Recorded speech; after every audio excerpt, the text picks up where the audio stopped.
जय हिंद साथियों, मैं अनिल कुमार फिर से अपने YouTube channel Anil arts classes Sitamarhi में आप लोगों का स्वागत करता हूं। दोस्तों, आज का जो मेरा टॉपिक है वो आपको भारतीय संविधान और राज्य व्यवस्था से है और इसके अंतर्गत हम लोग क्या करेंगे कि 25 महत्वपूर्ण प्रश्न जो कि आपके प्रियम्बल से जुड़ा हुआ है यानी कि प्रस्तावना से जुड़ा हुआ है, इसका हम लोग विश्लेषण करेंगे। तो आप लोग वीडियो के अंत तक बने रहेंगे और जो चीज़ आपको अच्छी लगे आप वीडियो को पॉज करके लिख लेंगे। तो चलिए दोस्तों शुरू करते हैं। देखिए, पहला प्रश्न कर रहा है कि निम्नलिखित में से कौन सा शब्द भारत के संविधान की उद्देशिका में नहीं है, यानी कि इसके प्रस्तावना में नहीं है। ऑप्शन ए कर रहा है समाजवादी, पंथ निरपेक्ष, प्रभुत्व संपन्न और डी में है आपको लोक कल्याण। ठीक है ना, तो इसका जो सही आंसर हो जाएगा वो हो जाएगा आपको लोक कल्याण। ठीक है ना, बाकी के जो ये शब्द है समाजवादी, पंथ निरपेक्ष, प्रभुत्व संपन्न, यह भारतीय संविधान की प्रस्तावना में है। चलिए दूसरा प्रश्न क्या कर रहा है, कल्याणकारी राज्य का उद्देश्य क्या है। तो देखिए, कल्याणकारी राज्य का जो उद्देश्य है वो आपको कमजोर वर्गों के कल्याण का क्या करना,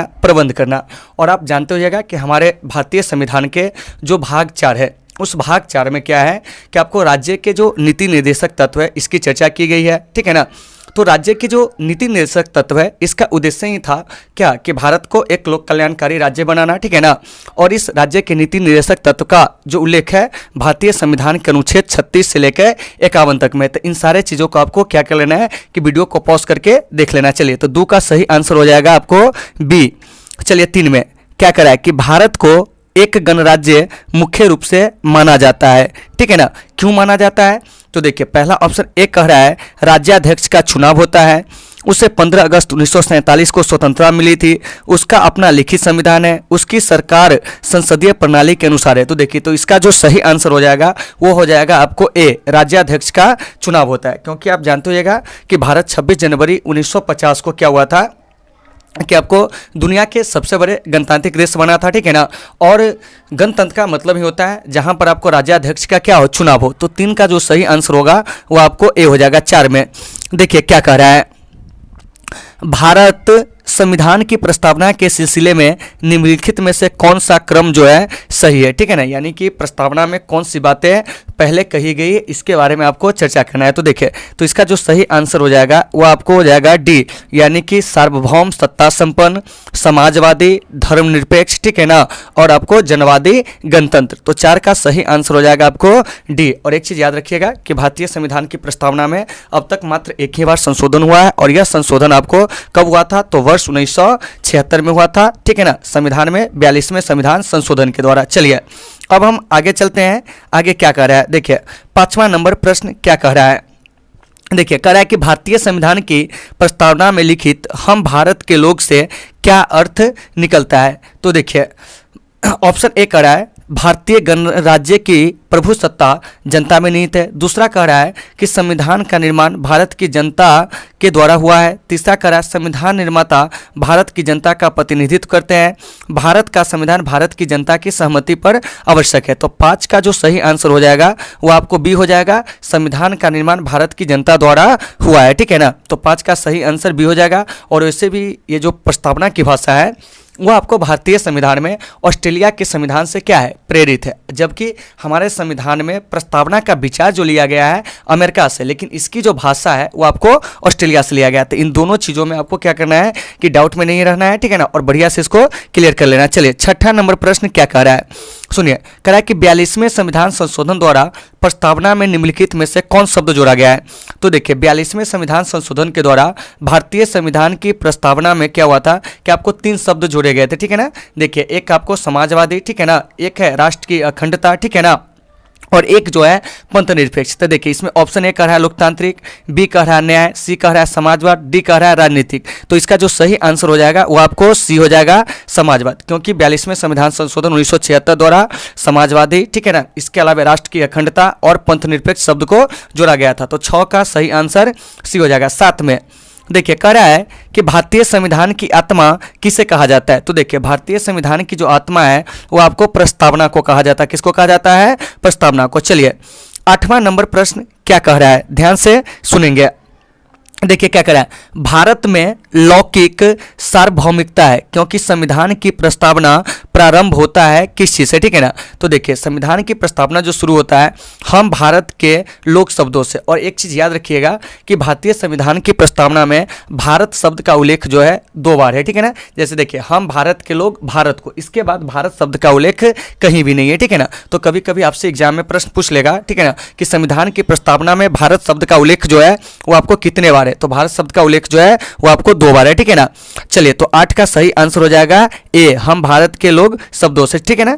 9 में देखिए क्या करा है कि भारतीय संविधान की प्रस्तावना पर किस क्रांति का प्रभाव नहीं झलकता है। ऑप्शन ए करा फ्रांसीसी क्रांति 1789, अमेरिकी क्रांति 1776, बोल्शेविक क्रांति 1917, चीनी क्रांति 1912। तो इसका जो सही आंसर हो जाएगा वो हो जाएगा डी, चीनी क्रांति 1912, ठीक है ना। तो 9 का सही आंसर क्या हो जाएगा, डी हो जाएगा।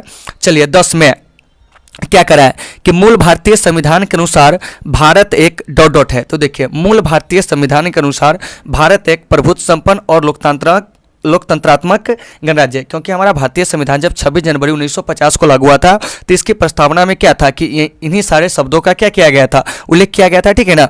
तो आपका जो 10 का सही आंसर हो जाएगा ए हो जाएगा, प्रभुत्व संपन्न लोकतंत्रात्मक गणराज्य। चलिए उसके बाद हम बात करते हैं 11 में। देखिए क्या करा है कि संविधान के अंतर्गत भारतीय लोकतंत्र के आदर्शों को हम कहाँ देख सकते हैं, ठीक है ना। यानी कि आपका जो 11 नंबर प्रश्न है उसको, तो हम इसको प्रस्तावना में क्या कर सकते हैं, देख सकते हैं। देखिए ध्यान से कि भारतीय संविधान के अंतर्गत भारतीय लोकतंत्र के आदर्श को हम कहाँ देख सकते हैं, तो प्रस्तावना में। तो यहाँ पर देखिए भाग 1 है, तो भाग 1 में भारत को क्या कहा गया, राज्यों का संघ कहा गया।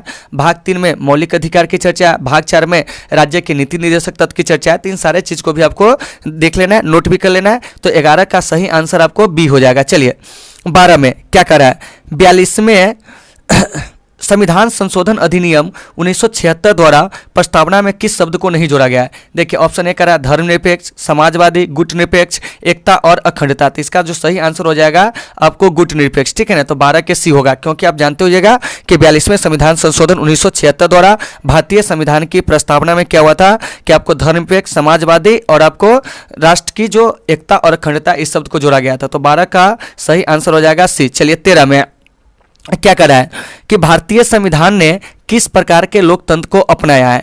तो देखिए ए में कह रहा है संवैधानिक राजतंत्र, बी में कह रहा है आपको वंशानुगत लोकतंत्र, उसके बाद सी में कह रहा है आपको लोक क्या है कि तांत्रिक राजतंत्र, और उसके बाद है आपको डी में लोकतांत्रिक गणतंत्र। तो इसका जो सही आंसर हो जाएगा लोकतांत्रिक गणतंत्र, क्योंकि हमारे यहाँ क्या है लोकतंत्र है और हम एक गणतंत्रीय शासन व्यवस्था वाले देश में। तो 13 का आंसर हो जाएगा आपको डी हो जाएगा। तो मुझे उम्मीद है दोस्तों कि आपको ये टॉपिक आसानी से समझ में आ गए होंगे। चलिए आते हैं 14 नंबर प्रश्न पे। देखिए क्या करा है, भारतीय संविधान की प्रस्तावना में वर्णित लोकतंत्र को किस रूप में स्वीकार किया गया है। तो देखिए राजनीतिक राजतंत्र, ठीक है ना, उसके बाद कह रहा आर्थिक लोकतंत्र, सी कह रहा सामाजिक राजतंत्र और डी कह रहा उपयुक्त सभी। तो इसका जो सही आंसर हो जाएगा डी हो जाएगा। चलिए 15 नंबर, भारतीय संविधान की प्रस्तावना के अनुसार भारत के शासन की सर्वोच्च सत्ता किसमें निहित है।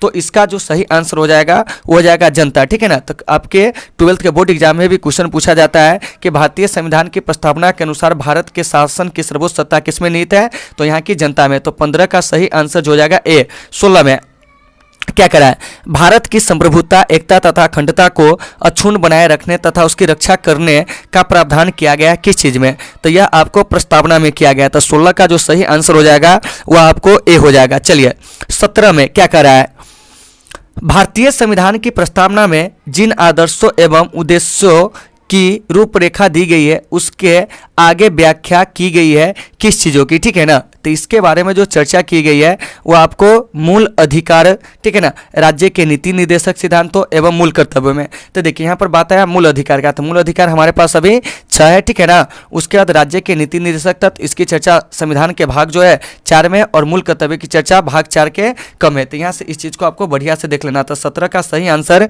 सी हो जाएगा, ठीक है ना। मूल अधिकार अमेरिका से प्रेरित है, जबकि राज्य की नीति निर्देशक तत्व आयरलैंड से प्रेरित है। मौलिक कर्तव्य जो है वो आपको रूस से क्या है प्रेरित है। तो आगे जब हम इन पे वीडियो बनाएंगे तो आपको इसमें विशेष जानकारी दी जाएगी। चलिए 18 नंबर प्रश्न क्या कह रहा है, ठीक है ना। देखिए करा कि संविधान सभा में प्रस्तुत, ठीक है ना, उद्देश्य प्रस्ताव में अभिव्यक्ति विचार को भारतीय संविधान के किस भाग में पूर्णतः शामिल किया गया है? तो इसका जो सही आंसर हो जाएगा वो हो जाएगा आपको प्रस्तावना। तो 18 का जो सही आंसर होगा वह आपको ए हो जाएगा, ठीक है ना। चलिए 19 नंबर में क्या करा है? भारतीय संविधान की प्रस्तावना में देश का कौन सा नाम उल्लेखित है? तो देखिए भारतीय संविधान की प्रस्तावना में, ठीक है ना, भारत को, ठीक है ना, भारत और इंडिया कहा गया, यानी कि इसका जो सही आंसर हो जाएगा, ठीक है ना, 19 का वो हो जाएगा सी, भारत और इंडिया, ठीक है ना। चलिए 20 में क्या करा है? भारतीय संविधान किसके द्वारा स्वीकृत है? ठीक है ना। तो देखिए भारतीय संविधान जो है भारत की जनता द्वारा क्या स्वीकृत है? तो 20 का जो सही आंसर हो जाएगा वह आपको क्या हो जाएगा? डी हो जाएगा, भारत की जनता। चलिए 21 नंबर प्रश्न क्या करा है? भारत की संप्रभुता किसमें निहित है? तो देखिए भारत की जो संप्रभुता निहित है भारत की जनता में। तो 21 का सही आंसर डी हो जाएगा। चलिए 22 में भारतीय संविधान को संविधान सभा द्वारा अंगीकृत किया गया था। तो 22 का सही आंसर हो जाएगा ए, 26 नवंबर 1949 को। चलिए 23 में भारत का संविधान पूर्ण रूप से कब तैयार हुआ था? तो देखिए भारत का संविधान जो है पूर्ण रूप से जो तैयार हुआ, ठीक है ना, वो आपको 26 जनवरी 1950 को, ठीक है ना। तो इसका जो सही आंसर हो जाएगा यानी कि 22 का, वह आपको क्या हो जाएगा? तो 26 जनवरी 1950। तो इन सारे चीज़ों को, वीडियो को पॉज करके आपको क्या कर लेना है कि देख लेना है, ठीक है ना। चलिए सॉरी इसका जो सही आंसर हो जाएगा, ठीक है ना, कि भारत का संविधान पूर्ण रूप से कब तैयार हुआ था? तो 26 नवंबर 1949। मिस हो गया, ठीक है ना, क्योंकि 26 जनवरी 1950 को यह क्या हुआ था कि आपको लागू हुआ था, ठीक है ना। तो इसका सही आंसर हो जाएगा 26 नवंबर 1949, ठीक है ना। भूल सुधार है, इसको देख लीजिएगा आप लोग। चलिए 24 में भारतीय संविधान कब अंगीकार किया गया था? तो देखिए भारतीय संविधान जो अंगीकार किया गया था वो आपको 26 नवंबर 1949 को, और इसी दिन संविधान पूर्णतः क्या हुआ था? बनकर तैयार हुआ था। आइए 25 नंबर प्रश्न क्या करा है? निम्नलिखित में से किस तिथि को भारतीय संविधान लागू किया गया था? तो देखिए भारतीय संविधान जो लागू किया गया था 26 जनवरी 1950 को, इसीलिए हम लोग 26 जनवरी को क्या करते हैं कि आपको मतलब ये जो क्या कहते हैं गणतंत्र दिवस है वो मनाते हैं, संविधान दिवस मनाते हैं। तो दोस्तों मुझे उम्मीद है कि आज का ये टॉपिक जो है आपको आसानी से समझ में आए होंगे। अगर आपको इस टॉपिक में कहीं से कोई समस्या होती है तो आप कमेंट करके बताएं, आपकी समस्या का हम हर संभव समाधान करने का प्रयास करेंगे। तो दोस्तों आज की इस क्लास को यहीं पर विराम देते हैं, फिर मिलते हैं आपसे अगले क्लास में। जब तक के लिए आप सबों से सुविधा, take care all of you.